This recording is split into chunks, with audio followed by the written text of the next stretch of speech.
Hello, ഞങ്ങൾ CLF cut off എൻട്രികൾ നടത്തുകയാണ്. വായ്പ, ക്ലോസ്ഡ് ലോൺ എൻട്രികൾ നടത്തിയിട്ടുണ്ട്. കടമെടുക്കലുകൾ ഞങ്ങളുടേതാണ്, അതിനാൽ ഒരു എൻട്രിയും നടത്തിയിട്ടില്ല. ഇനി നമുക്ക് പോകാം.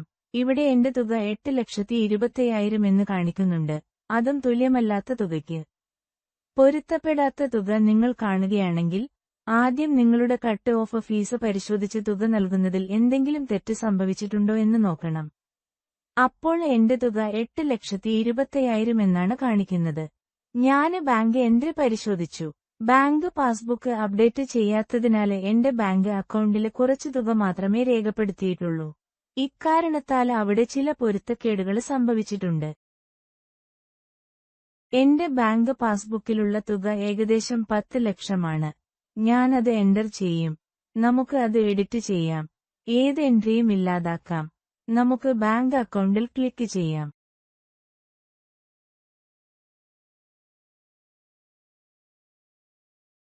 നമുക്ക് അത് എഡിറ്റ് ചെയ്യാം.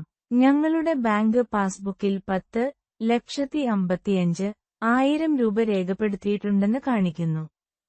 ഞങ്ങളുടെ തീയതി 2024 മാർച്ച് 31 ആയിരിക്കും.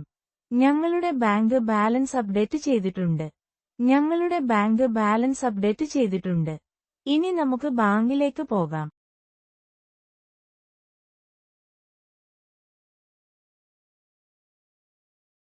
നമ്മുടെ ഓഹരിയും ബാധ്യതയും ആസ്തികൾക്ക് തുല്യമായിരിക്കണം എങ്കിൽ മാത്രമേ നമുക്ക് മീറ്റിംഗ് അവസാനിപ്പിക്കാൻ കഴിയൂ. പക്ഷേ ഇപ്പോഴും നമ്മുടെ 200 രൂപ എവിടെയും പൊരുത്തപ്പെടുന്നില്ല. ഞങ്ങൾ എല്ലാ എൻട്രികളും പരിശോധിച്ചു. ഈ 200 രൂപ ഉപയോഗിച്ച് മീറ്റിംഗ് അവസാനിപ്പിക്കാൻ പോയാൽ നമ്മുടെ മീറ്റിംഗ് അവസാനിക്കില്ല. പക്ഷേ ഞാൻ നിങ്ങളെ കാണിക്കട്ടെ, ഇവിടെ ഒരു പോപ്പ് അപ്പ് നമ്മുടെ മുന്നിലുണ്ട്. ആസ്തികൾ ഇക്വിറ്റി പ്ലസ് ബാധ്യതയ്ക്ക് തുല്യമല്ല. ഇപ്പോൾ ഞങ്ങളുടെ മീറ്റിംഗ് അവസാനിപ്പിക്കാൻ കഴിയുന്നില്ല. 200 രൂപയുടെ എൻട്രികൾ ഞങ്ങൾക്ക് ലഭിക്കുന്നില്ല. അതിനാൽ ഞങ്ങൾക്ക് ഈ തുക സസ്പെൻസ് അക്കൗണ്ടിലേക്ക് മാറ്റാൻ കഴിയും.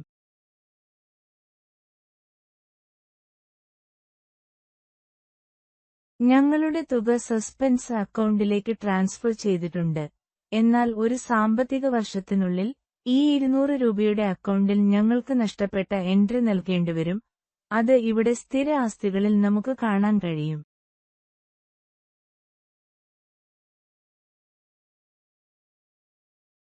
ഇനി നിങ്ങൾക്ക് മീറ്റിംഗ് ഇവിടെ അവസാനിപ്പിക്കാം. നിങ്ങൾക്ക് ക്ലോസ് മീറ്റിംഗിൽ ക്ലിക്ക് ചെയ്യാം. ഇവിടെ നിങ്ങൾക്ക് സംഗ്രഹം ഡൗൺലോഡ് ചെയ്യാം. എല്ലാ സംഗ്രഹങ്ങളും ഡൗൺലോഡ് ചെയ്യപ്പെടും. നിങ്ങൾ ഏതൊക്കെ എൻട്രികളാണ് നടത്തിയതെന്ന് നിങ്ങൾക്ക് കാണാൻ കഴിയും. നിങ്ങൾക്ക് മീറ്റിംഗ് അവസാനിപ്പിക്കാം. നിങ്ങൾ ക്ലോസ് മീറ്റിംഗിൽ ക്ലിക്ക് ചെയ്യുമ്പോൾ നമ്മുടെ മീറ്റിംഗ് ക്ലോസ് ചെയ്യപ്പെടും. അടയ്ക്കുക. അതെ, അടയ്ക്കുക.